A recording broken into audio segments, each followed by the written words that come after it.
What's up, everybody? Hello and welcome to episode number 288 of the VK Bros with Jason and Alex VK. Massive show this week, ladies and gents. Massive show. We've had more drops from the Epstein files.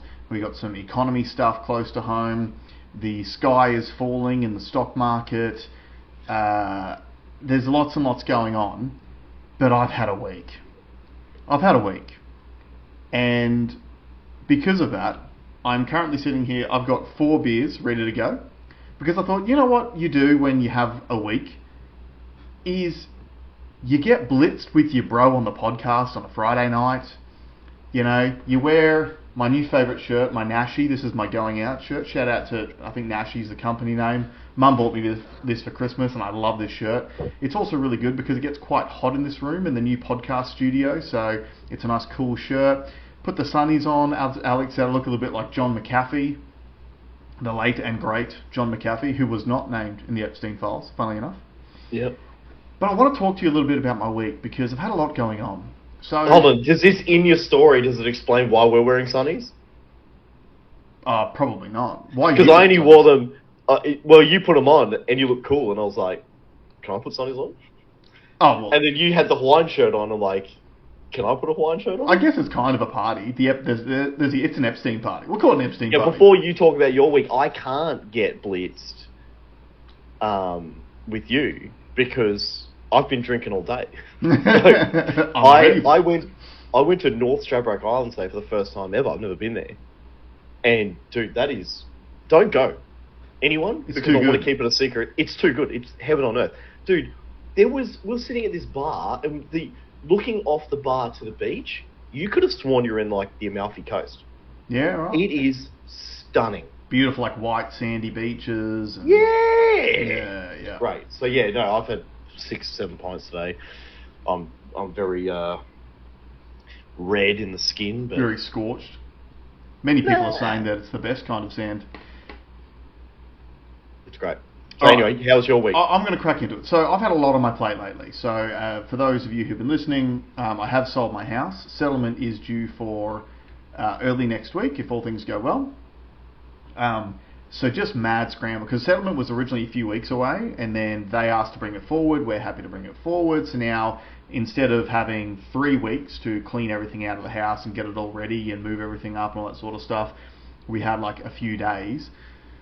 And in the meantime, just things like over the last 2 weeks, it's been like getting moved up here was one thing. Getting the kids started off at new schools is another thing. And new schools mean new systems, new processes, new online portals that you need to sign up for. You know, getting Centrelink hooked up for childcare subsidy. You know, subsidies, your favourite things. But I am taking that money when it's on the table. So doing all that sort of stuff. Meanwhile, I'm back and forth doing probably more driving than my poor old shitter of a ute has handled in a long, long time. And on the way down the coast with the kids in the car last weekend, it just completely lost power and went into limp mode at a time that I'm literally using it to ferry things back and forth from my old house to my new house and take stuff to the tip and everything like that. So pulled over. I've had issues with the ute before. Lost a turbo once. Lost an intercooler once. And so I'm thinking the worst. So call Alex's business partner. Shout out to Nugget for coming out to save the day. So had him come out, bring his kids, dropped everything on a Saturday. So that's what true friendship is, right? That's true friendship. So you've known Nugget since you were, 4 years old? Yeah. Which means I've known Nugget since I was 2. Yep. And Nugget and I don't talk all the time. You talk to him every day. I talk to him usually once a week, somewhere around there. Now that you're business partners. But brother, like when you need something, if you can just pick up the phone and your mate drops everything, brings his kids over to help you out, that's 100%. A true friend. Shout out to Nugget. Yep. Anyway, so he gets there. And I thought I had to hand in my man card because essentially I had just cooked the motor because there was no water in it or no coolant. And so anyway, turns out, long story short, there's a leak somewhere because as I've been refilling it, it's been continuously pissing out. So for like the last week of me needing this ute to drive back and forth between the houses and different appointments to get paperwork and stuff done, which I will come to shortly, every single time I go to get back in the car, I have to pop the hood to refill the fucking water. Yeah, nice. Every single time, just to make sure that I can make it there. So anyway, we're going to talk about these big things that are happening in the world, and the most interesting part about the Epstein story for us is the power structures that it exposes. You know, the real levers of power in the world that are pulling the strings and controlling everything from behind the curtain. And me selling this house has exposed the real power structure of who truly controls things in Australia. The flow of information. Yeah. I want to talk to you about Tracy. Yep. Tracy from the post office. So let me paint a picture for you, right? So when you're selling a house, there's lots of paperwork that you have to do. Now there's a new form that they brought out during COVID. I think it was late 2019, early 2020. They brought a new form out because, you know, that's what governments love doing, right? Bring in more regulation. Form factories, yeah. Yeah, and essentially what this form is a land title verification form. So for some reason, to sell the house, I need to verify that it is me who is actually on the title to sell the house. I do not need to verify that it is me on the title before they send me my rates notice every 6 months. So to pay the bills, I don't have to verify shit. But to sell the house, apparently I do. Yeah. And the form costs $49, just so everyone's aware, just to fill out a form. Now, to do this form, you have to bring in, it's not 100 points of ID, it is very specific categories of identification. And you'll be in one... Let me guess, Jason, it's your digital ID. I was going to get that to that later, but digital ID wasn't even an option. Was it 4 years ago they brought in digital ID, saying they'll streamline everything and make it real easy and blah, blah, blah, blah, it's the only thing you'll need. Yeah, so remember when we said that excuse is bullshit, and the reason why they were trying to bring in digital ID was to tie it to your social credit score so they could control every single aspect of your life and then go to a cashless society and all those things, so every single transaction you do will be linked to your digital ID. Yeah, well, the one time that I probably would have been tempted to actually use it apart from the self-managed super fund is now. But it wasn't even an option. And you've got to remember, this is a new thing that got brought in during COVID. So it should be the updated. So it should be the updated, right? Yeah. Anyway, you dumb bastard. Very specific categories of identification were required. And the easiest options, like basically the two main documents they really want are passports or birth certificates. Now, passport was out for me because I had 2 children during the pandemic. I wasn't going anywhere. And fun fact for you, ladies and gents out there, did you know that Australia holds the honour of having the most expensive passport on the planet? I know, because I was smart enough to renew mine a month before the price rise. Yeah, right. Because they're like $450 now. So I'm not spending I'm not giving the government $450 for nothing. Yeah.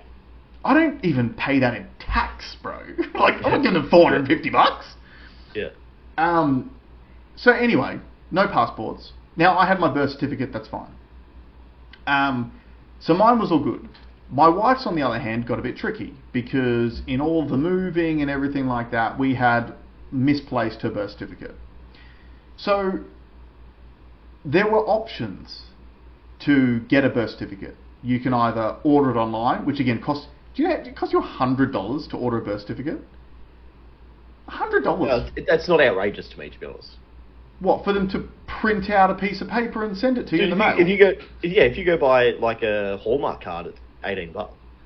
Yeah, but Hallmark is a private business. This is the public service. Everything should be free. We pay through the nose for these people. We're not communists, mate. Mate, well, but okay, I would half cop that if we weren't paying these public servants $150,000 a year to do the job. Yeah, but we are, laddie. Yeah, but we will.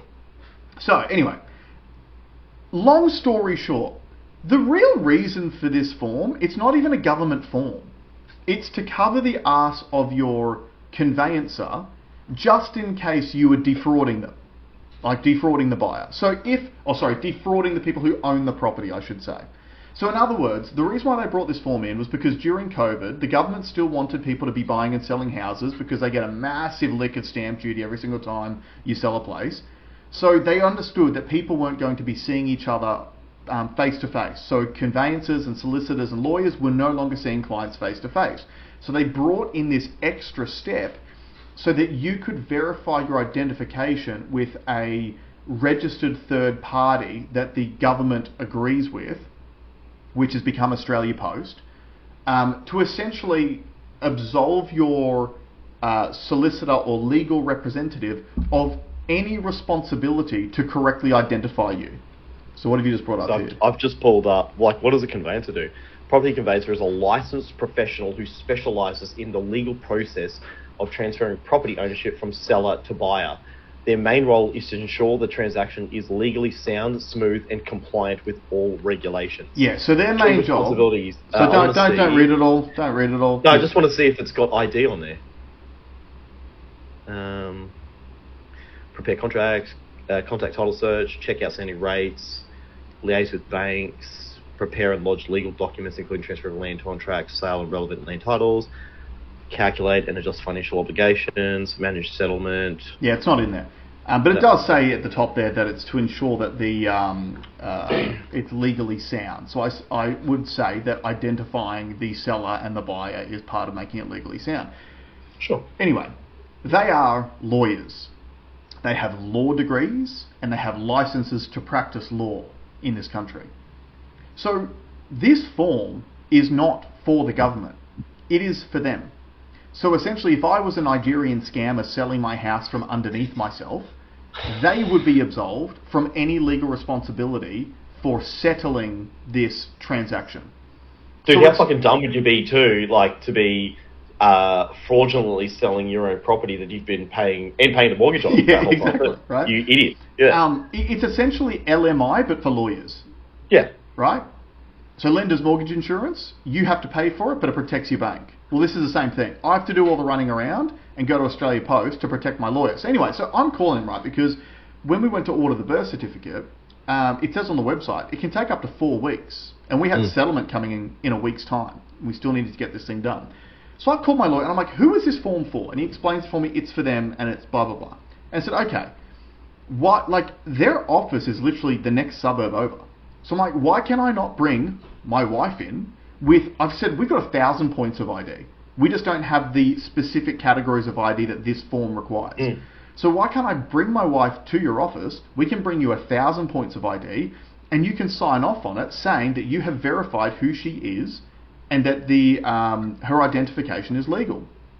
Because when I was selling automotive finance, as an agent for the bank, that was my job. So I would meet the client, I would cite their ID, usually a driver's license and Medicare card, I would take copies of them, and I would sign off on them saying that I have verified the identity of the applicant, right? That was my job. He's like, no, we can't do that. And I'm like, what are you talking about? And he goes, but if we get audited, like, it has to be from a third party. And I'm like, brother, you're a lawyer with a license to practice law in Australia. So what you're telling me is, you can't sign off on this thing in case you get audited when you're the lawyer with the degree and the license, but Tracy from the post office can? Tracy, who is on minimum wage down at the post office, is the arbiter of who is a real person or not in Australia, and it gets better. So while we're doing all this mucking around, because at that stage my solicitor essentially told me to go fuck myself because he couldn't help me.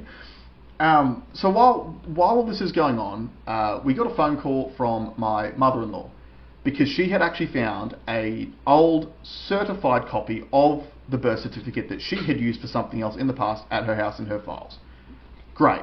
So I went to do my my identification, my verification. I know the story's dragging on, so sorry about that. It's going to be a long show tonight because I've got 4 beers to drink and I plan on drinking all of them with you. I'm going to enjoy it. So I go down to Tracy at the post office.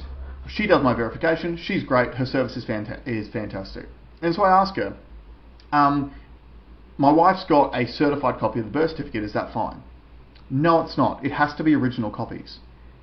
But it's signed off by Justice of the Peace, an appointed Justice of the Peace of Australia. No. I have to cite original copies. So, guys, Tracy has more power in Australia than a lawyer and a qualified justice of the peace. The real centre of power in this country is Tracy on minimum wage at the post office. It's that thing I've been whinging about for ages in corporate Australia, is the obsession with accountability as opposed to productivity. All people within organisations want to do now is know who to blame that's not them. That's it. Yeah, instead of just doing the job. Which was, just so everyone knows, that is very much like how the Soviet Union used to run, and that's why they never got anything done. Yeah. Right? Yeah. People were more interested in checking if someone was compliant to a thing as opposed to making sure the thing is done. Yeah, exactly right. And that's where we're heading towards as a country too. So anyway, I've also had a massive other range of general frustrations, and it's funny because it's like, I'm a big believer that the universe throws challenges at you that it thinks that you can handle. So if you are going through a tough time in life, even if it's a really, really tough time, take it as a compliment. It's probably just a positive way of looking at things in life, in that if you're actually going through something that's really, really difficult, it's probably because the universe is like, you can handle this. This is going to push you out of your comfort zone a little bit. You're going to grow from this. You're going to, improve from this, but like, it will push you, but you can handle it. So shout out to anyone out there listening to the show who is going through anything at the moment. But I just had so many little, just general frustration things just being thrown at me while I'm going through these quite large events happening in life. Like particularly, moving house. I hate moving house. Did you know, I was counting this up yesterday, the move from the house I'm selling to here is only the 5th time I've moved house since I left home 19 years ago. Wow. I hate moving house. It's my least favourite thing to do in the world. 5 times in 19 years I've moved. So yeah, like while you're doing the move and you're selling the house, which is kind of a big deal, first time I've ever done one. Yeah, I could have just used that. I just used ChatGPT to make an Australian birth certificate for Tracy P. Ostoffice. Yeah. 1st of April 1985. Place of birth is Sheep Creek, Australia. She's a Famali. Father's name is Postal B. Office, and mother's name is Stampy L. Office. Old Stampy. Yeah. Old Stampy goes alright. Yeah, I'm going to stop whinging about that stuff. But in better news, did you hear Dan Andrews might be dying? Yeah. Yeah, shout out to the Danimal. Apparently holed up in a hospital somewhere down in, I think he's in Victoria or something like that. Topher Field originally reported on this a few days ago, hearing from some birdies on the street that he maybe had a stroke or something like that. So apparently he's not doing well. So that's called karma, brother. Welcome. Yeah. Let's get into the files. Let's get into the Epstein files. The Epstein files or the pedophiles? One or do both. Same. Now, the one thing that I want to say, and this kind of, I don't know, it's kind of a trend here on the VK Bros show. We've known this for 10 years. Yeah. Okay, so and it's so interesting now seeing all these people like, wow, like, we can't believe the world's run by satanic pedophile, and you laughed at us when we said it. Like, and big shout out goes to Alex Jones. Alex Jones is really the guy who's been screaming it from the mountaintops and did the work, like breaking into Bohemian Grove and watching some of the rituals that happened there and interviewed some of the people about it. A lot of people will criticise Alex Jones. Some people will say that because he just throws so much crazy stuff out there that, even a broken clock's right twice a day, that sort of thing. But, I mean, a clip's just surfaced of him on Rogan 10 years ago, longer than 10 years ago, 15 years ago, literally talking about the aeroplane, Bill Clinton, the island, like... And the thing that I hate about Alex Jones is he is symptomatic of every other supposed tinfoil hat conspiracy theorist like us, in that the standard is set so high, he gets 95% of things right, then he gets one thing wrong, which is the Sandy Hook thing, and then everyone just wants to discredit everything that he's ever said. It's like, no, he was right. Can you imagine? And he was so early on all of this stuff. So he made a mistake, and he got sued for $1 billion. Yeah. Our government mistakenly spent $50 billion. Yeah, and they said nothing oops. will happen, right? And then they also pretended it had nothing to do with the rate rise that just happened this week too. Yeah. Okay. Oh yeah, we got that right too. We just for any of those of you playing at home, I think it was about 8 months ago, we were predicting that rates were going to rise at the beginning of 2026. You said it last week. Told you. So, now, the reason why I started off with that is, like, I want you to listen to your conspiracy therapist friends, because they're going to keep getting shit right. Can we, there's two parts of that I want to delve into, because I think that's a really, really good place to start with this. The first part is, Alex talks about this all the time, conspiracy theorists are only conspiracy theorists because our algorithm we use to explore and investigate the world is different to yours. So we have a different way of thinking about things, and we apply that to everything that we look at. And it's funny, I was talking to our dad about this. We went to lunch the other day, and we're talking about The Matrix, and I always bring up that scene of when Cypher does the deal with the agents to get sent back into the Matrix, because it's easier to be plugged back in, forget the truth, and just live a comfortable life than it is actually living knowing the truth. And it is literally that whole thing of, you know, I never understood that when I was a kid. I never got that scene. I was like, he's just a bad guy. This is just bad writing, right? Like, why would he double cross them? It just doesn't make any sense. And then now that I'm a lot older and I see The Matrix, I can read the code, I get it now, because it's quite the heavy burden to bear. But it's just our algorithm is different. So when we see news stories, we don't just take it as face value. We just go, okay, who's the source? Who's telling me? Who benefits from me thinking this is true? You know, what are the other competing narratives that might be around here? And we actually explore these ideas, because for us, it's not about being some psychopath that just wants to get to the bottom and find the elites and whatever. Like, for us, it's just high-level problem solving. I think a lot of men in particular, we are problem solvers by nature. So it's a thing that men and women argue about all the time, right? So you're in a relationship, the woman goes to the man with their problems, the man immediately tries to give them a solution to their problems, the woman doesn't really want to hear the solution, they just want empathy and to be heard at that point in time and to be able to vent and those sorts of things, and they speak past each other, and it causes all the tension in the relationship. But it's literally because men are wired to solve problems when problems come up, so then that problem's done and I can move on to the next problem. That's all your average conspiracy theorist is, a high-level problem solver who looks at the world in a different way. So that's one thing. The second thing that I want to say, and I was going to put a reel up for this during the week, but I'm pretty sure my car broke down just before I was about to do it. In regards to the Epstein files drop, there's like 3.5 million documents that were dropped by the DOJ this week. Two quick things on it. Number one, please give Trump credit for actually releasing the files. I know there's been some tomfoolery. I think Kash Patel should be fired immediately. Yep. Pam Bondi's got a lot to answer for. All that sort of stuff. Dan Bongino. Yeah, Dan Bongino as well. But, you know, you got to remember, Trump never actually ran on releasing the Epstein files. It was the people in his orbit that were talking about it. And it only came up once, which was in an interview, and he said that he would do it in the interview. And now he's done it. So you have to give credit where it's due, because these things date back for 20 years or 30 years.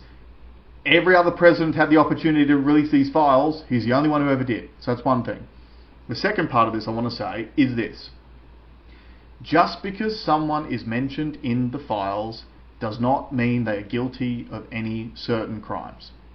Because let me give you a little bit of an example of this, too, because this has come up a lot, right? So I've had heaps of people saying, oh, this person's in the files. This person was mentioned in the files X amount of times, and therefore they're a bad person. I'm like, did you read the context of, like, in relation to them? No, I haven't. Yeah. Okay. So you've seen a number, you've seen, and you've seen a person that you don't like, and that is enough for you to then go and talk to people, because you're talking to me, and you know that I'm going to, I'm going to question you on this. that's enough for you to say that this person must be evil. Yeah. And it's also... Like, that's why you're not a conspiracy because your algorithm's therapist. busted. Because this is how the mainstream media... And this is... I want to make this point too. For all of us on, the alternative media space who keep saying that legacy media is dead, it's bullshit. It's clearly bullshit. Legacy media still works, and it's still working on people who think they're not being controlled by the legacy media every single day. Because all these narratives come from legacy media. They just happen to see these posts online. And it is that perfect recipe from the legacy media on how to manipulate you by taking something that is easily verifiable but doesn't take that much work and using it to destroy the reputation of any person that they choose. So they know that at the very the most amount of effort that someone will put into verifying these claims. So let's say they mentioned 38,000 times in the documents, right? The highest amount of effort that the majority of people will do was they will read the comments beneath it. That's the first step. Yeah. Yep. The absolute next level for whoever's left out of the majority of the people who see that piece of that article, they might go onto the Epstein files and do a Control F to find a keyword, type the name in, and it goes, oh my God, look at the number, it's 38,000 times. This is right. But they won't go and read all 38,000 mentions. Yeah. Right? That's where we come in. We'll read it. Yeah. And you're like, it's such a good point to bring up because it just shows you legacy media still has control of the vast majority of people. They just do. And it's not on TV anymore. They're in the social media space now. Yeah, totally. They are throwing these narratives out there. And it is so okay, let's talk about the ways that we should be looking at the files before we get into some of the details from the files themselves. So in my personal opinion, one of the biggest traps in the Epstein file story is to just say this person X is mentioned in the files. Because there's a big difference between being mentioned and actually having a conversation with Jeffrey Epstein via email, which a lot of these people were doing. So to give you an example, obviously the number one is Trump. Everyone wants to talk about Trump. Trump's in the Epstein files, blah, blah, blah, blah. Trump is never shown in the Epstein files, at least not what I've seen so far. Something might come up. But Trump is never shown in these Epstein files to be actively conversing with Jeffrey Epstein. Every mention of Trump in the Epstein files is Jeffrey Epstein talking to someone else about Trump. Mm-hmm. And essentially how they're going to get Trump. Jeffrey Epstein had a personal vendetta against Trump. It's been widely reported that there was a property deal that went sour. Are you about to do something? Yep. Okay, so there was a property deal that went sour. So essentially, Jeffrey Epstein wanted to buy a very nice, expensive piece of property. He brought Trump to have a look at it for him because he knew that Trump was a property guy. This was back when they were friends before Jeff was a convicted sex offender. And then Trump actually went and bought the house out from underneath him. Dog act, as far as the boys go. But from that point on, they essentially became kind of enemies. And then also, once...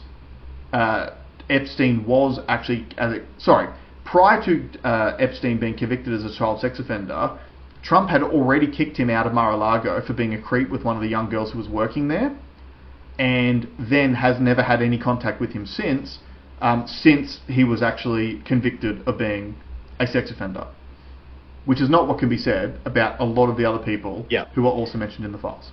I just want to illustrate this a little bit. It's kind of what Jason was saying before, but I just want to explain again. Going back to our algorithm, right? And doing this Trump thing, okay? So what most people do, if you imagine that this, at the top of this is the truth, okay? And at the bottom of this pyramid is like basically the starting point of our journey, okay? What Jason just mentioned is people saw a surface level thing, which was, in this case, Trump's name 39,000 times. That's it. Okay? Yep.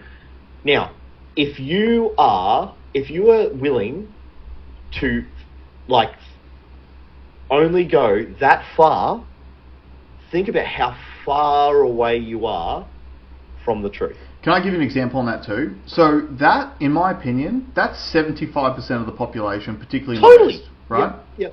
And this is where the issue comes from things like mainstream media, because you've got to remember, when you're in a democracy, majority rules. So if 75% of people are at the surface level, at the base of the pyramid, we have real problems. Now, a mate of mine sent me a reel today, which I think really perfectly illustrates this. And it was a reel about the electoral map. So in the USA for the 2024 presidential election, the electoral map of who voted Democrat, who voted Republican, juxtaposed over where ICE is doing their operations to remove illegal immigrants. Mm-hmm. And essentially, if you can't guess, ICE is only doing activity in the states that voted for the Democrats.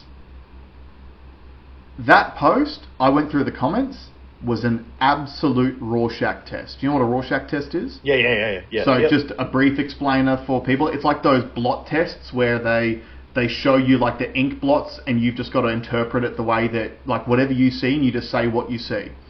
So that was an absolute Rorschach test in the comments, because essentially it boils down to every right-wing person was saying those states only voted blue because of the illegal immigrants, and every left-wing person was saying Trump is persecuting his political enemies.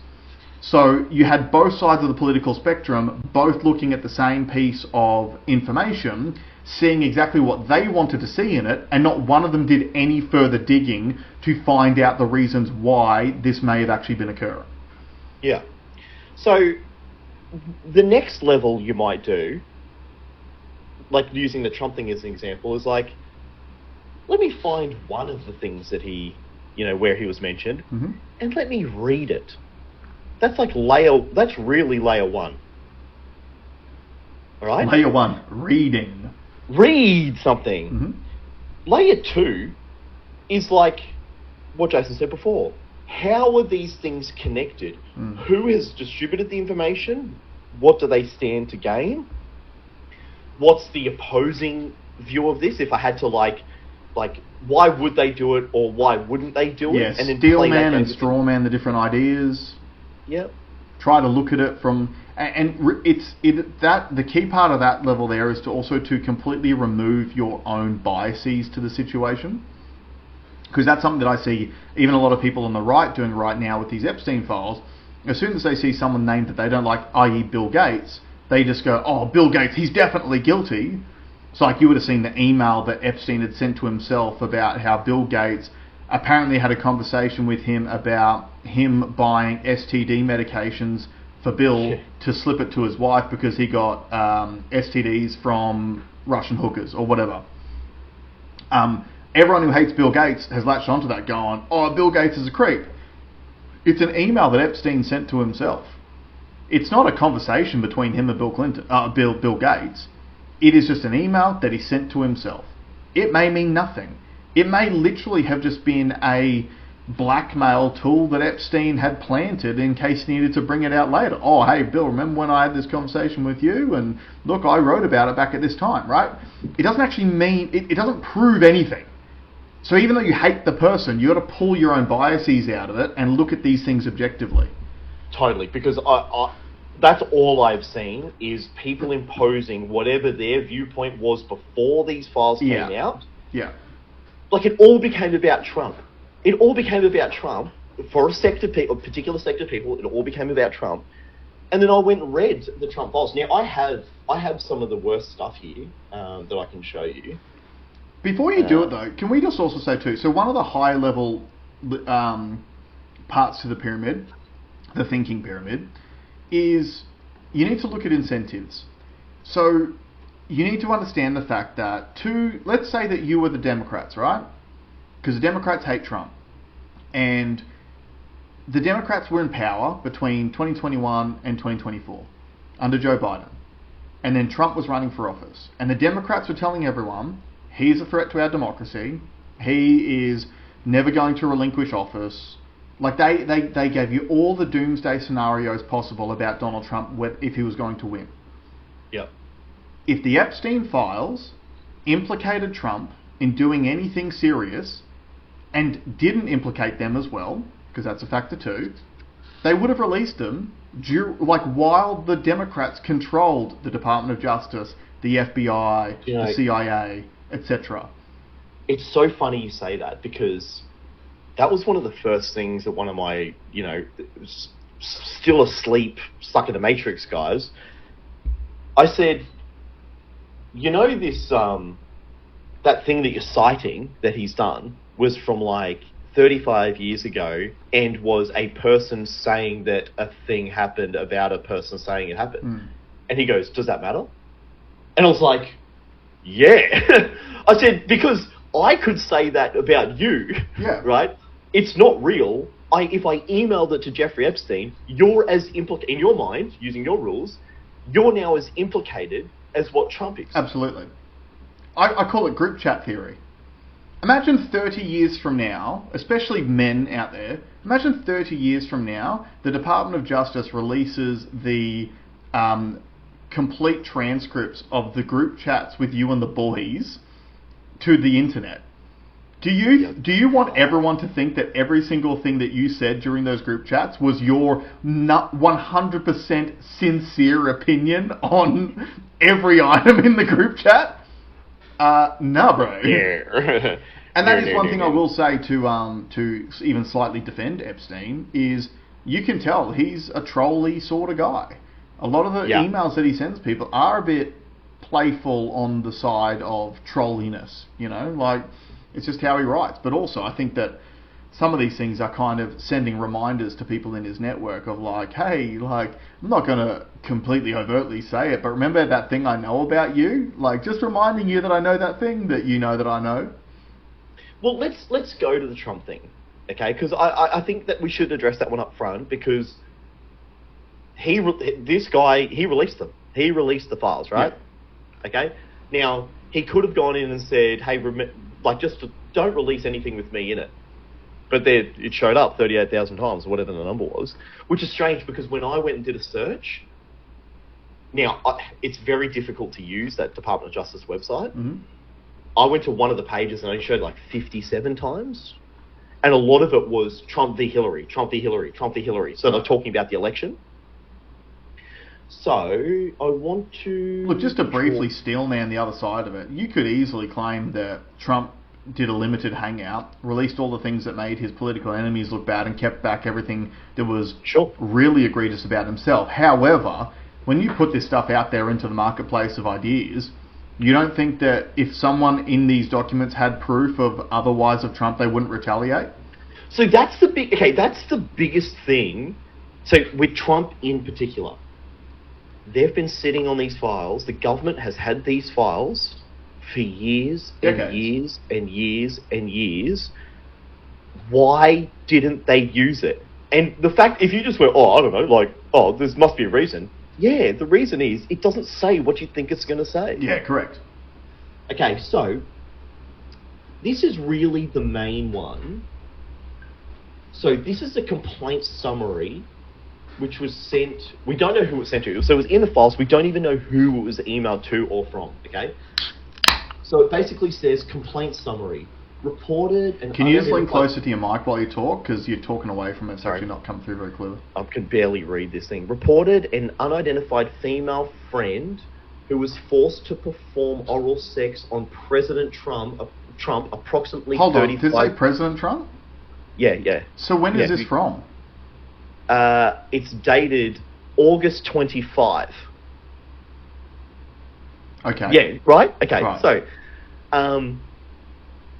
perform oral sex on President Trump approximately 35 years ago in New Jersey. The friend... Is that the chick from the one who thinks that rape is sexy? The friend told Alexis that there was approximately 13 to 14 years old when this occurred, and that the friend allegedly bit President Trump while performing oral sex, and the friend was allegedly hit in the face, and she laughed about President Trump. Now, so there's basically stories about this. So that is an unsubstantiated allegation. Well, it gets worse. From 35 years ago. In response, okay, don't worry about that one. Down here, it says, complainant was spoken to and deemed not credible. Additional research showed 3 separate incidents involving police which requested in mandatory psychiatric evaluations. Yeah. So they're a Democrat voter then. Right, so this is what we're dealing with here. When, like, there is one more salacious one, which is about, I think that's in here, which is about the, he used to have showgirls. No, what's it called? Like, beauty pageants. And apparently he was doing, like, he was sexually harassing these young girls. I think it's on this one. Let me pull it up. But are we talking, like, sexually harassing by today's standards, or by, like, the 90s? This is bad. But you'll see. Okay, so... Because I haven't read these, so this is my live caller reaction. Reported that in 1997, a friend, victim 1, was out drinking and ended up at Trump Plaza. Victim 1, Donald... Oh, no, that's not even it. So this one... I won't read the whole thing, but it basically says she got messed up, ended back up at a place, at Trump's hotel. Yeah. Trump was there, but there was all these other people there, and she woke up sore. Yeah, but Trump's name was on the building, so victim identified as deceased. Now, there was another one down here, which is a little bit worse, which is Donald Trump... had parties at Mar-a-Lago called Calendar Girls.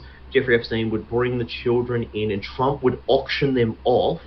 He measured the children's vulva and vaginas by entering a finger and rated the children on tightness. The guests were... We probably should have said, like, graphic content warning before that one. But I don't think this... So... I don't think this is real. The guests were elder men and included Elon Musk, Don Jr., Trump, Ivanka Trump, Eric Trump, Alan Dershowitz was also there, attorney Bob Shapiro. So, like... Who were taken in rooms, forced to give oral sex to Donald Trump, forced to allow them to penetrate us. I was 13 years old when Donald J. Trump raped me. Ghislaine Maxwell was there, was also present. Then the police said no contact information was provided, so nothing was done. Right. So someone has just said that. So that was Kamala Harris called that one in. Totally. So it's just been said, and like it's the craziest one. Like your daughter's in the room. Yeah, like or the whole MAGA party just happened to be in this room at the time. But that's the files that you're talking about, guys. Yeah, like that's the stuff we've just And again, read. can we just go to like a little bit of high level thinking when it comes to stuff? So like one thing that I would like to say. I think we said this too when Trump was originally running against Joe Biden. So I think we focus way too much on politicians' personal character and family, like private life. I think we focus way too much on it. At the end of the day, none of us are perfect. What matters is how you operate in public office using the powers that are given to you by the people for the people, and what your conduct is when you're actually doing the job, because everyone is imperfect. However, when you look at... So when Biden was running against Trump in the 2024 race, if you look at their families, the Trump kids are extremely balanced, extremely well put together, all successful in their own rights. Yes, they had a massive, step up in the right direction because Trump's got money, he's got the name, he made all the connections. All those things are great, but we all know that the trappings of being the child of an extremely rich and famous person claims the lives of a lot of young people, right? Because if you just wake up and you're born with a silver spoon in your mouth, well, sometimes that silver spoon can end up with meth in it real quick because life has essentially no meaning because you never have to achieve anything yourself. Yeah. But Trump's kids are all very well put together. And I remember... talking about Joe Rogan's interview with Trump. The biggest thing that stood out to me about that podcast with Trump was the reverence that Trump shows towards his own parents. The way that Trump spoke about his parents tells me a lot about the actual character of the man. And then when you extrapolate that out and you go, okay, he speaks that fondly of his own parents, his own children are all doing extremely well on their own bats, none of them have any substance abuse issues or anything like that. That pretty much shows me that, yeah, okay, he's got a public persona. That was all public. Everyone knew that he was doing all the Miss World pageants and, you know, objectifying women and all that sort of stuff. Hey, newsflash to everyone who's 10, 15 years younger than we are. That used to be the norm in the 90s. Yeah, totally. Back in the 90s, it was... Now only women objectify women. Yeah, exactly. On OnlyFans. Literally, back in the 90s, it was hot chicks, big tits, put them next to a product, and they would sell. We're getting back to it now with Sydney Sweeney. So Sydney Sweeney's making big tits great again. Shout out to Sydney. Yeah. But, yeah, her breasts that will save the West. Yeah, but like literally, you cannot judge people now, like based on society standards now for things they did 30 years ago. It was a completely different world. But then on the flip side, you look at Joe Biden's family. Look at his kids, man. Like, the Biden kids are an absolute basket case. Now, it's that literally wrong kid dad. Like, apparently Beau Biden was like the one who probably should have been the next president in the Biden family after Joe. By all accounts, served his country, was a stellar individual, all those good things. But his, Hunter and Ashley, they're basket cases. And a lot of it is substance abuse related. And there's, Ashley Biden's diary that talked about the way that she was sexualized as a young kid. All this sort of stuff. As far as character goes for Joe Biden, based on those bits of data, Joe Biden does not pass the character test. Donald Trump does pass the character test. But the thing is, these things here, these are these Rorschach test documents, right? Depending who is reading that document, they will see what they want to see. So a far left person who's got Trump derangement syndrome will read that and believe it word for word. A far right person who is like, Trump can do no wrong, which is not us. We think that he's doing a lot of stuff wrong with the way that he's running the government, but we think he does a lot of good things, and he's a net good for the world. Yeah, just a quick pause on that. I get criticised a lot as completely enamoured by Donald Trump, and I think the only reason why is because I agree with far more things than someone who has Trump derangement syndrome does. Yeah. So people with derangement syndrome, TDS, they believe nothing, zero. So if I believe 7 or 8 of the things that he's doing is great, net positive for the world and for the country, to me, I'm just a massive pure advocate for him. Yeah. I do wear the hat, but I like the troll aspect of that. And you do a great impression as well. But it's exactly the same as the far left, far right spectrum, right? The left has gone so far left that centrists now look like they're far right to the left. Yeah. So it's the same with Trump. You're exactly right. And that's the thing. So this is the challenge that I give to people who agree with us on most of these things and maybe do lean a bit more conservative and whatever. You need to apply that same level of cynicism and grain of saltness when these documents are talking about people that you hate. So the Bill Gates story to me is the big one for me. I hate Bill Gates. I think Bill Gates is a giant piece of shit. And there's a story that we'll get into after this because essentially... Let's move to Bill Gates now. Okay, let's go to it now. So you can bring up the document while I keep riffing. But Bill Gates has done a lot of bad things. And we know it. We speak about him on the show all the time. And some of that stuff is starting to be fleshed out a bit more in these documents as well. But you also just cannot catch yourself falling for every salacious headline that you hear about Bill Gates in relation to these documents unless you can actually verify them. Can we pause? Yeah. Oh, hold on one sec. Alright, we're back. Let's get into this. So what have you got here for us, Alex? So this is one that you actually sent me that was kind of the alarming thing to you. Like you said, just the association doesn't really mean a whole lot if there's no substance to it. So what Jason had found is this document, which is an email. In 2011, Jeffrey Epstein emailed Mary Erdos, CEO of JP Morgan's $2 trillion asset management division, outlining a Gates-linked donor-advised fund. His instruction: however, we should be ready with an offshore arm, especially for vaccines. The CEO of JP Morgan Asset Management didn't flag compliance. She asked for answers before the 31st. She got them the same night from a convicted sex offender. Okay, so there is... I want to read this out. So yep. This is an email from Epstein to Mary, and it says here, I'll get more detailed answers, but for now, 1, not sure what you mean by R&D. So he's...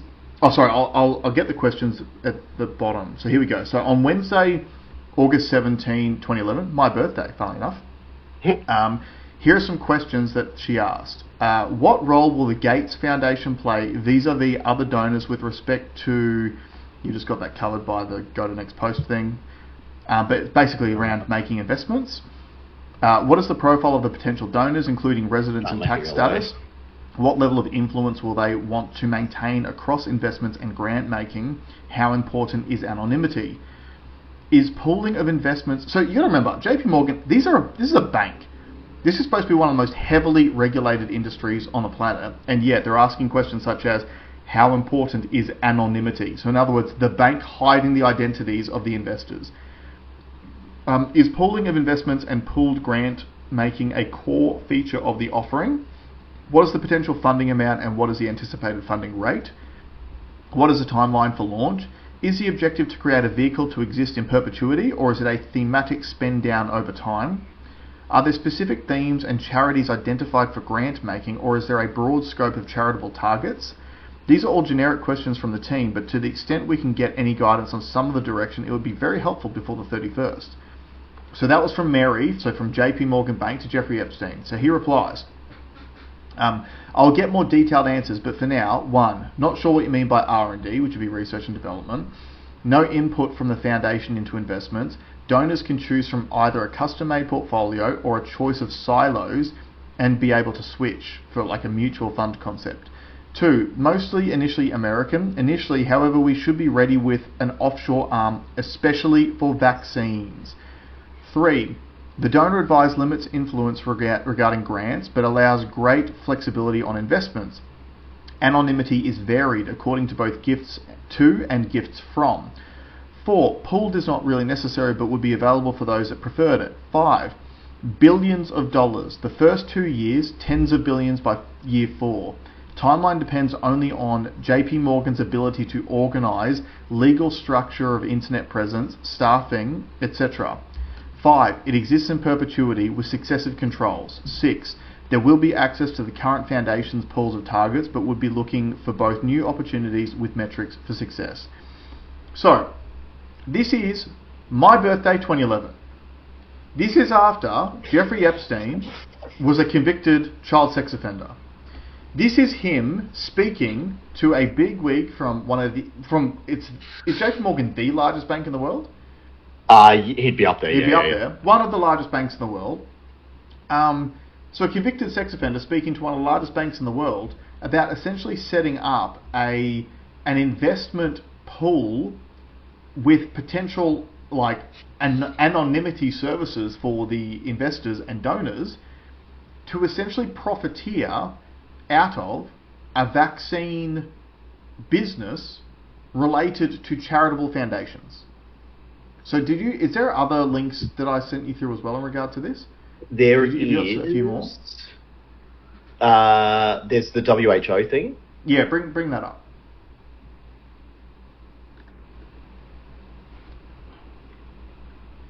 So I'll get you to play it in a second. Just pause it. So long story short, and you'll be able to deep dive this on the internet for yourselves, but essentially it appears that Jeffrey Epstein was one of the guys who was essentially bringing all the players together along with Bill Gates to set up the global profiteering business via vaccines. The reason why I brought this clip up, this is an older clip of Bobby Kennedy Jr. This is one of those things that he used to say that people said that he was crazy for, right? He was a conspiracy theorist. He was a tinfoil hat. Remember during COVID, he was on, I can't remember who, was it the Trusted News Initiative that had like the top The Disinformation Dozen, they called it. Do you remember Yeah, that? yeah.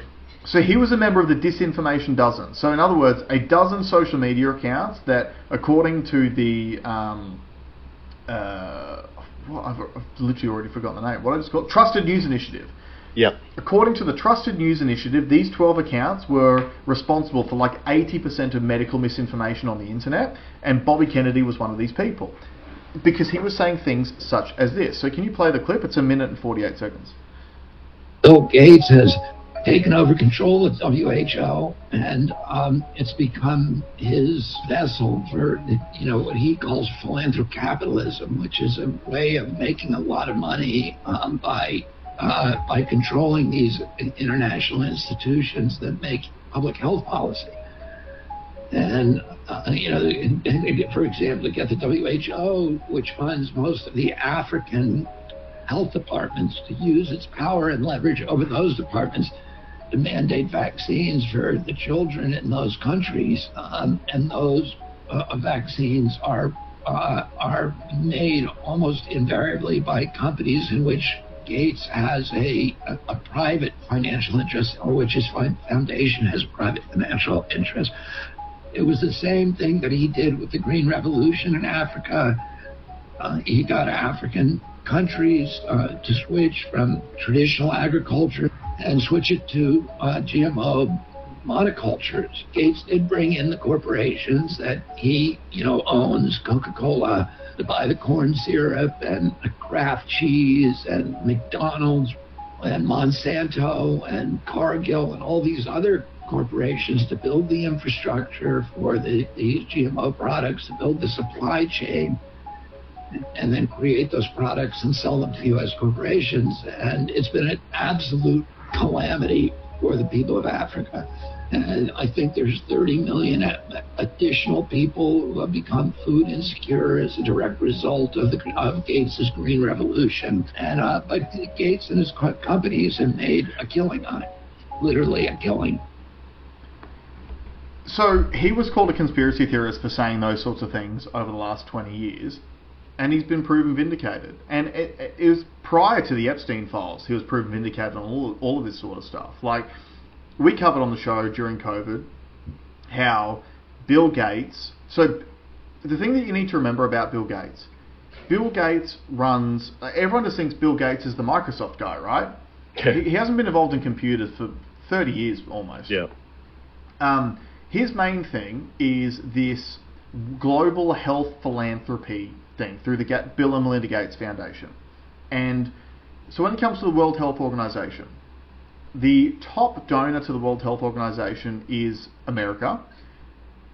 The second to top donor is Germany. The third top donor is the Bill and Melinda Gates Foundation. Yeah. And down in fifth place is Gavi, which is the General Alliance of Vaccine something. It's essentially a pro-vaccine charity organization that is also run by Bill Gates. And if you join Gavi and the Bill Melinda Gates Foundation together, they actually become number 2 donors to the World Health Organization. And now, since America pulled their funding of the World Health Organization, they'll be number 1. Yeah. Now, the reason why this is significant, obviously, is because the World Health Organization is what every single Western country pointed to use as justification for the vaccine mandates during COVID. Yep. Now, it's also the World Health Organization that runs all of these different vaccine programs, like Bobby Kennedy was saying, through Africa. And there are so many heart-wrenching stories about how literally they pretended that they were vaccinating African women against certain diseases, and they were actually sterilizing them so they couldn't have kids. Like, you can look this stuff up. This has happened even in the last 30 years. All Bill Gates related. There was that famous, I think it was a TED Talk of his, might have been TED Talk or something else. 2016. Yeah, okay, so it was TED Talk, right? Yep. Yeah, where he was talking about how the world is overpopulated. So he said that we're on track to get to like 9 or 12 billion people, but if we do a really, really good job with, like vaccines and women's reproductive health, we can probably bring that number down by 10 to 15%. He literally said that quote. If we do a good job with vaccines and women's reproductive health, we can bring the global population down by 10 to 15%. If you deep dive into Gates too, you'll find out that his parents actually created Planned Parenthood in America. Planned Parenthood is essentially where you go to get an abortion in America. Yeah. And look at the way that Gates has aligned himself with all these left-leaning Democrat politicians to push through narratives that directly benefit his financial interests. The Democrats were the ones who were doing the harshest lockdowns and vaccine mandates, which were directly benefiting Bill Gates because of his investments. We covered on the show. No, hold on. Don't, I want to zoom in on that. Essentially, Bill Gates used the force of the government to lock you in your home unless you took a product that he was selling. Yeah. I don't think that's ever happened in the history of the world. As a commercial deal, I don't think that's ever happened, ever. And yet the left always cries fascism. That's literal fascism. And he sat courtside at the Australian Open. Yeah. And everyone cheered him, Billy Gates is here, Billy Gates is here. He's a bad guy. And again, it's just one of these things. So we covered on the show during the pandemic, because when we found it out, I think it was either 2020 or 2019 that Bill Gates had actually invested heavily in BioNTech. So everyone thinks about Pfizer vaccine. They just go, it's the Pfizer vaccine. No, it was the Pfizer BioNTech vaccine. So Bill Gates had heavily invested in BioNTech way before the vaccines were even approved. Spruiked nothing but vaccines, global vaccine partnerships. Don't forget, he was the one who, even though we were apparently in this global pandemic that might kill everyone, he was the one who actually stopped the US government from unlocking the patent for the mRNA vaccines so that everyone else could produce it all over the world so we could get people vaccinated quickly.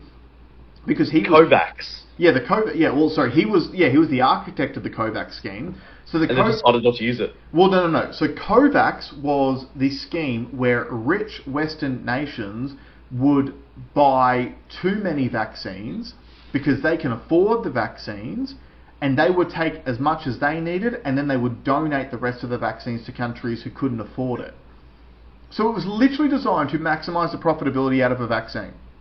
During and think about what did we do? We ordered 250 million here. Yeah.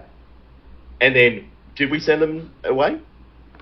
I think we've chucked them in a river. Well, yeah. I mean, I don't know where you would have sent all of these vaccines once people started realizing what was going wrong with them as well. But yeah, so Bill Gates, bad guy, very bad guy. Do I believe that he contracted an STD from a Russian hooker and gave it to Melinda and then asked Epstein to get him some drugs to surreptitiously feed his wife to get out of it? I'm 50-50 on it. I think it easily could have happened, but I can't accuse him of it because I don't know. It might be like a joke that you'd say too, like in a trolly way. I'm sure we've said things as crazy as that to each other. I think we've said far worse than that to each other. Sure, yeah. I think we've said worse than that on this show. so that's why I think this is important, that we've shown you things to actually be upset about. Don't just fall for the platitudes that are going to be sort of portrayed to you on normal media. Your algorithm is just going to feed you. Take it from the guys wearing Hawaiian shirts and sunglasses on the internet. That's right. We are telling you the right way to go around slamming beers too. Right? It's. And this was said before about the mainstream media too, right? Did you see that Channel 9 just interviewed him?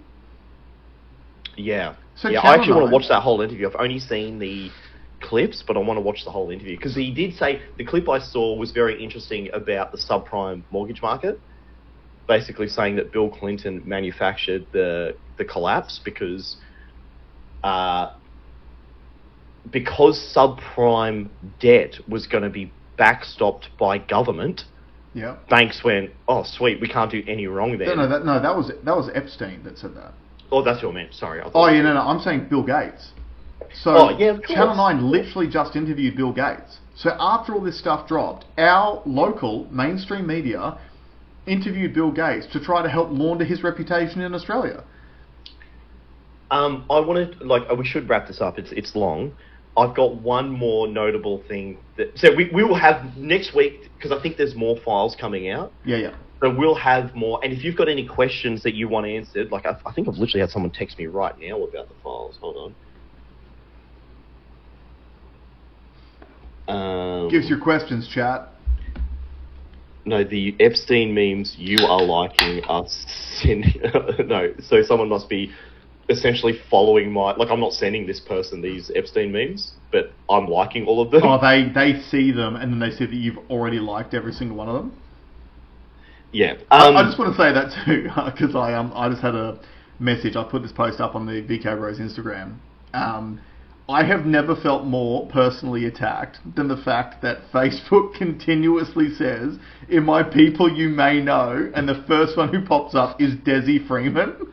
Dude, It's been happening for weeks. Yeah, it happened to me too. Oh, did it? Okay. I wonder if that's a thing. So I wonder if agents are using Facebook to try and gather some metadata. So someone might say, I do know him, and there may be some information gathering that can be grabbed from that. I just think that we are probably in the as far as the metaverse goes, our algo would be put in the anti-Australian government algorithm. So like, oh, you guys hate the Australian government. Maybe you know Desi Freeman. Oh, I've got to say this further. No, I think there's something more to that. So anyway, there's one notable more to it. I don't know Desi Freeman. I don't know where he is. Maybe if you send me the $100 million you've wasted looking for him in Melbourne, I might be able to try and find him. No. 100 was months ago. It must be 200 now. Okay. I'd do it for 50% off. One notable mention in the Epstein files, which I thought was really quite hilarious, was Elon Musk. Oh, yeah. So Elon Musk has said in the past, I had nothing to do with Epstein. Not only did I have any... He actually invited me to his party, and I said I wouldn't go. Okay, that's what he said. Mm-hmm. Anyway, in the emails, is basically Elon emailing Epstein saying, hey, bro, when is the most lit party you're going to have? Now, I just want to make that point too. The most compelling parts of the Epstein files are direct emails between Jeffrey Epstein and key people. Direct emails back and forth, email chains. Not Epstein talking to other people about someone else, direct emails back and forth. So this is why this is interesting.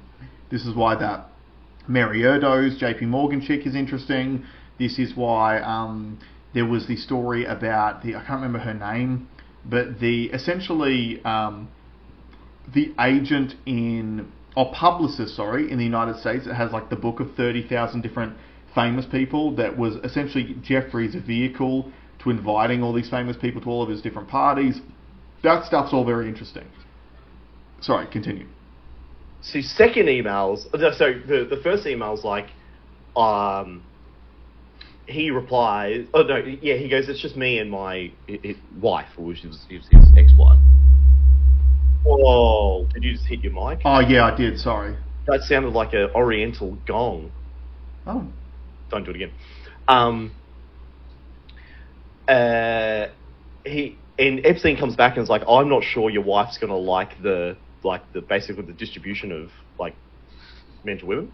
Anyway, the second one was like another party that he wanted to go to where he says, all I've been doing is dealing with like bankers and lawyers, and I just need to let loose. Like, I want to party like fucking hard. Just to clarify too, can you also just make sure that you mentioned that he was talking about trying to bring his ex-wife to the party?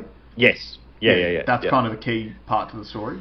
Yeah, the funny part is that the third time Elon Musk asked to party, Epstein basically bounced him. It was like, oh, sorry, dude, like I can't make that work. So. No offense. Would Elon Musk not be a little bit of a vibe killer at your party? No, I'd have him in a second because I love Tism talk. Yeah, but there's TISM talk, and there's... I'm talking about rockets. I was seeing with his... Remember when he had the fork and he made the... No, but that's work for him. He doesn't want to talk to you about rockets. When he goes to Little St. James, he is going to be hopped up on ketamine, and he'll be literally retarded TISM talk. I reckon he would dance like one of those inflatable tube men. It'd be some very awkward dancing. Yeah. It'd be like... But that's the... I thought that was funny, like, even... the sexual predator that is Jeffrey Epstein was like, nah, dude, like, you've had enough. Like, I'm cutting you off my pedo island. Can we also make the point, too, that, like, a lot of these guys that we're talking about, it actually makes a lot of sense in hindsight that they would go to these islands to try to, like, meet women and shit. Like, you're talking about this super rich, elite version of men who are essentially beta males in real society, who have no charisma, no like game with women. They've got money, and money buys you access and can buy you some certain things, but they're just awkward people. Like, Elon does not strike me as a ladies' man. Bill Gates, not a ladies' man. What was the dude in the wheelchair who was real smart? What was his name? Stephen Hawking. Yeah, Stephen Hawking, that's the one. Not exactly a ladies' man. Stephen Hawking. Did you see the meme that has the picture of the two girls and Stephen Hawking? And the meme says that if this guy sexually assaulted these girls, then it's kind of on them. Have you seen that? I have seen it, but bravo. That was a very good impression. But, like, I sort of get it now, right? You get these super rich elite guys who are a bit socially awkward. They're probably not very good at making friends, not very good at meeting women on their own terms.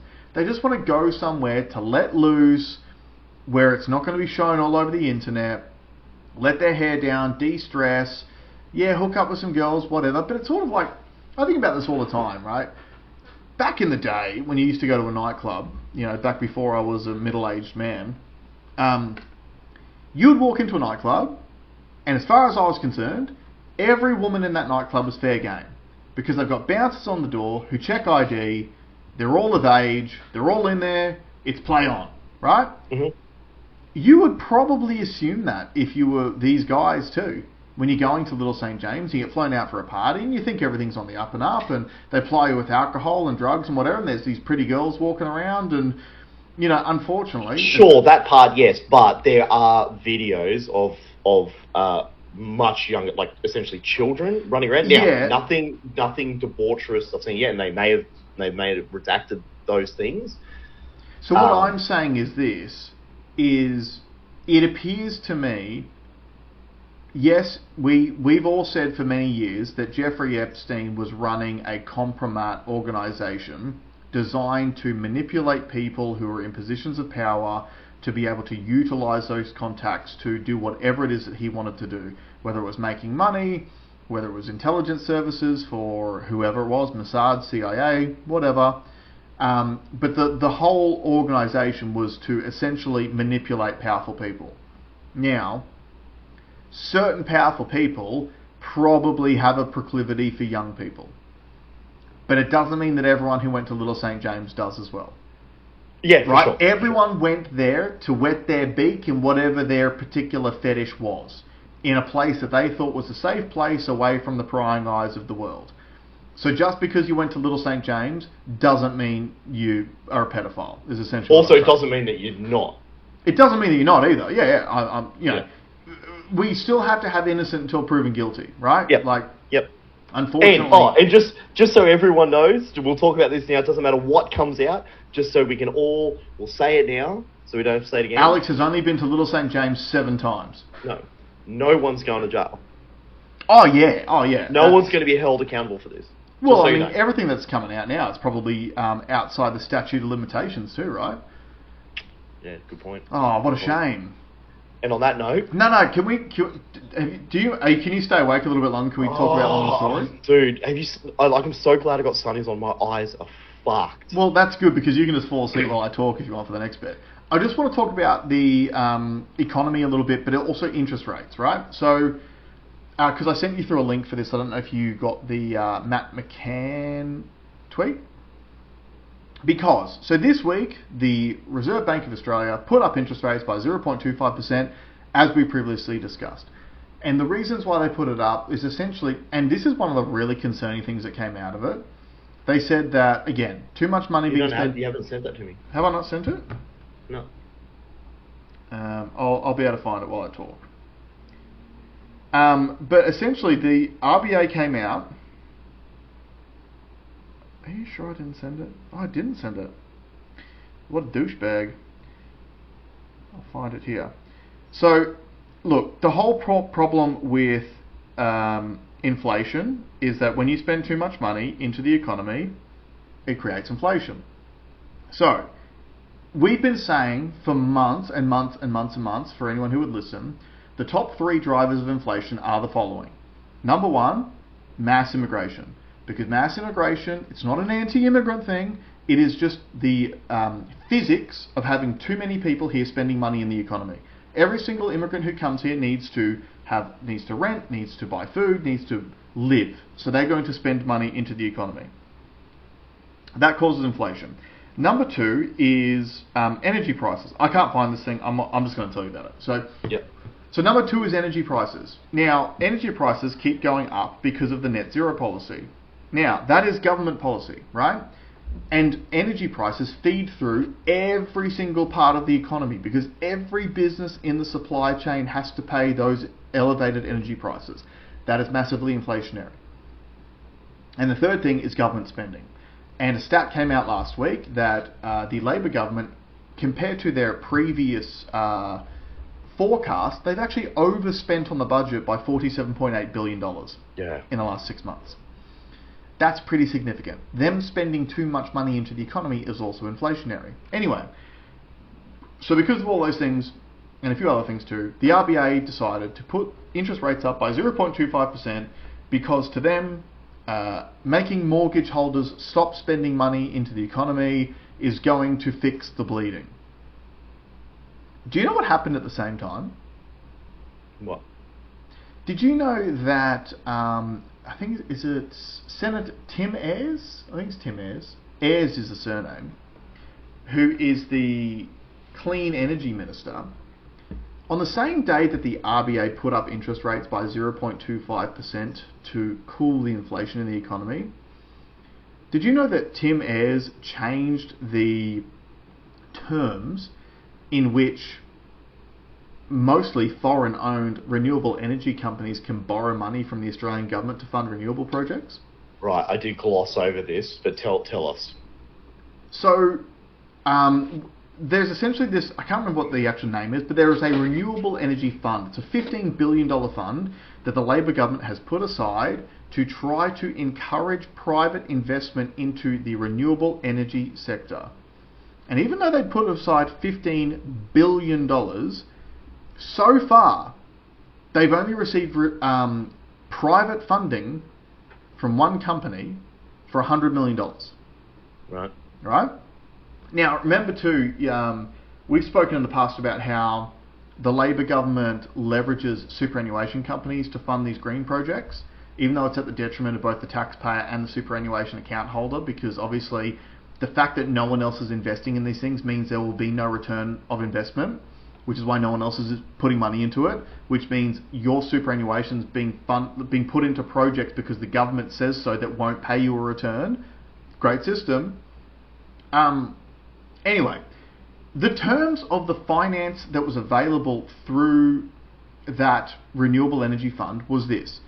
If you are funding a renewables project in Australia with foreign capital, you could borrow the money from the Australian government provided you paid 2 percentage points above whatever the... like the Reserve Bank rate. The Reserve Bank rate. Yep. Right?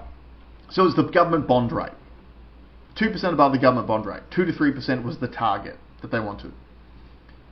They've just lowered it to you can borrow it provided the return on investment to the government is 1 percentage point below the bond rate. No way. Under the bond rate. Under the bond rate. So for those so what that messages is that even the government doesn't believe that...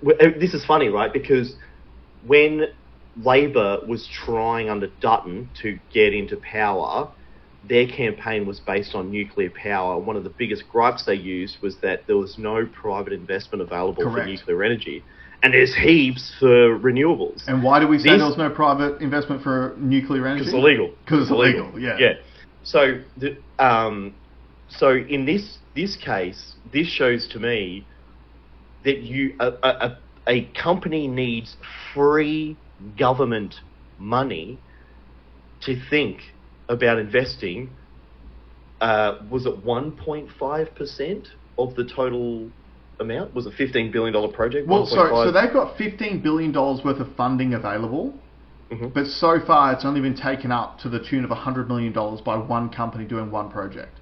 Right. Because again, you got to remember, we keep talking about how essentially screwed the Australian economy is. No productivity, high energy costs, high labour costs, rampant inflation, huge amounts of government bureaucracy and red tape that you have to deal with. Why would you come here and do business? It doesn't make any sense. Makes no sense, yeah. Right? Which is why only one company has taken up this offer of funding through this instrument. Simon Holmes Accord? Is it his company? No, it was a foreign company apparently. Simon Holmes Accord, I'm sure, just gets paid money for free from the Labor government to do whatever the fuck he wants and finance Climate 200 to then, anyway. But yeah, so essentially, this is what this means, guys, for you who don't understand it. On the same day that the Reserve Bank, due to government overspending, has had to force interest rates up to try to curb inflation, so you get fucked on both sides of the coin if you're a mortgage holder, right? Your mortgage goes up by 0.25%, but the inflation's still high. So you're still paying more in every single product that you buy every month, and your mortgage has gone up, so you have less money to use for discretionary spending. On the same day, the government, the Labor government, has offered foreign-owned corporations essentially a 3% discount on the interest rate that they can take money from you, the taxpayer, because it's a government-funded instrument. It is a taxpayer-funded instrument. They get a 3% discount on the same day to try to fund renewable projects in Australia. So it tells me two things. Number one, the Labor government cares far more about ideology than they care about actually running the country properly. If you are willing, I could even half understand it if you were just paying the government bond rate, right? From a government perspective, if you honestly thought that all these renewable projects were the way to get cheap, reliable power, it would make sense that you would offer foreign corporations, hey, it'll just be base rate, right? It's plus or minus nothing. It is the lowest level that you can possibly borrow this money from us as the government. You can come here, we'll backstop it, but we want your foreign capital and expertise to come into the country and to build these projects and build this infrastructure because we think it's the right way to move forward. But our Labor government has literally said, instead of us making money from these companies, these foreign-owned companies, that we all know don't pay any tax here, right? So at least if you get the 2 points of interest above what the bond rate is, at least the government's getting some sort of income out of it. Yeah. So instead of making any money at all, they're like, nah, bro, we're happy to lose 1% just for you to build these things so that the next time we have to come out and do a budget and talk about net zero, we can say, look at all the private investment that's been coming into the renewable sector because everyone believes it's the way forward. It is insane. Like, I remember, and we've said this on the show again recently, I remember when Albo won the election back in 2022, and I put that reel up, and I said, I'm not a fan of Labor by any means. I'm also not a fan of Liberals. And the Liberals were fucking way better back then than they are now under Susan Ley. Like, their fall is astronomical. But I said, the number one thing I am is Australian. And I want this country to do really well. And if that happens to be under an Albanese-led Labor government that we do really well, then so be it. Like, I don't give a shit who's running the country as long as they do a good job. I really don't care. You could be... Jeffrey Epstein could run the country, for all I fucking care. If he does a good job, power to him. Yeah. I don't care about his personal life, just do a good job. But we tried to give them the benefit of the doubt, but Jesus Christ. It's funny too, right? Because essentially every crossroad we come to of like, here's the option to correct course, they take the other way. Yeah. They do the exact opposite of that, and they just flat out lie about it. And like, I'm watching these Senate estimates hearings, and they're like, you know, that Gallagher quoted the wrong number for, like, they said the Liberal government has spent more money than Labor ever has, you know, which is she tried to claim it was the Howard government spent more money than their current Labor government has. Yeah. And then they got called on it, and she had to withdraw the statement because it was just bullshit. Yeah, because she was like, oh no, there was like one specific, it was like on housing. It was something like really specific that is, it's a fugazi when you're not talking about the entirety of the economy. That's not a thing. Now, can we wrap the show up on this? Bitcoin. Sorry? Bitcoin. Well, no, I just want to finish off on this subject. We can talk Bitcoin afterwards if you're happy to stay a bit longer. I've got some beer left, so I'm good to go. Everyone, if you look at Labor and you think that they don't know what they're doing and that they're just fucking everything up, unfortunately, I think that you're wrong. I think Labor knows exactly what they're doing. And here's why. Number one, their target audience are migrants and poor people because they hand out the most money in welfare. So if you were a Labor Party member trying to guarantee electoral support, you would make as many of your target audience as you could. You would import as many people as you could, and you would make as many poor citizens as you can. Because the more poor people you have, and you're the government that hands out the most in benefits, they're going to vote for you because they have to, not because they want to. Right? Yeah. That's number one. Number two, this is the other part of this, because it's a geeky thing that no one really thinks about. We covered on the show many times recently, about 55% of the government's total revenue comes from income tax. So if Labor continuously does government policy which creates inflation, that means the prices of items inflate. It also means people's wages inflate accordingly. Because when CPI goes up, your wage goes up with CPI, so it inflates. But they never adjust tax policy. So you get a thing called bracket creep, where essentially, even though they inflate your wage, so your buying power is consistent, well, they claim it's consistent with the actual rise in inflation, when we all know it's not, because the inflation number is bullshit. They say it's 3.8%, it's probably closer to 10%. I mean, fuck. A bag of Tim Tams is $8 now. Yeah. It used to be $2.50 like 5 years ago, right? So, inflation 3.8%, we all know it. But fuel's cheap, thanks Trump. Yep. So this is the thing. If you inflate everything in the economy, then the wages inflate to counteract that and to try to keep up with it. The problem is they never change the tax structure. This is something Jared Rennick talks about all the time. He wants to raise the tax-free threshold from $18,000 to $45,000. I think it's an amazing idea because the tax-free threshold hasn't been changed for decades. I've got a better one. Oh yeah, what's your one? I'd make the tax-free threshold $5 million, but cumulative. So you don't pay tax until you've earned $5 million bucks.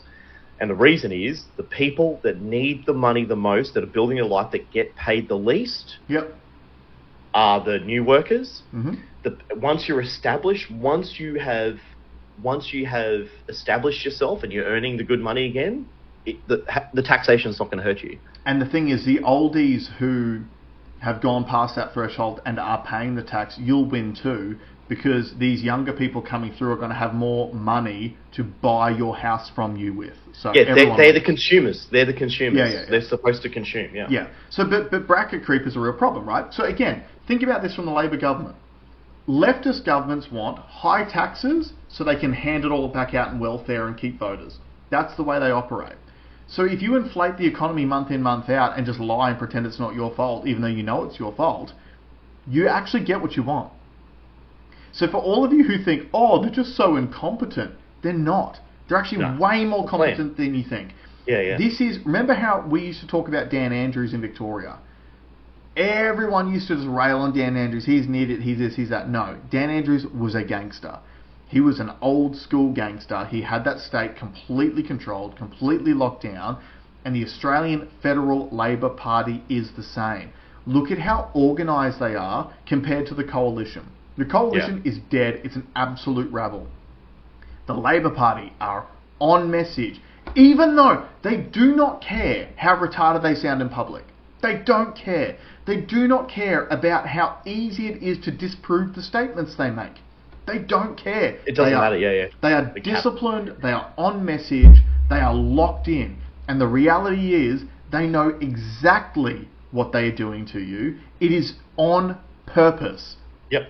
Because all of the levers that are directly increasing inflation now are all government policy. They will not change. So for those of you who have mortgages, or maybe we're thinking about buying a house, I would be holding off, brothers and sisters. I mean, like I said last week, I sold my house. I sold my house because I saw this coming. And I thought, like I keep saying too, do you really want to be at the mercy of... do you want to be the one responsible for curbing inflation by... Just because you're a mortgage holder, you're the only lever that the government's going to pull to try and curb inflation that they're causing by their own policy? Of course. And this is the thing. I think traditionally mortgage holders copped it because a real government would have seen these data points and gone, there are things that we can do to actually help curb inflation as well. So the mortgage holders are going to have to cop it in the midterm, but we're going to have to cut here, and pull things some back, maybe try to boost productivity, remove some red tape. Like a government would actually be working with the citizenry to curb inflation.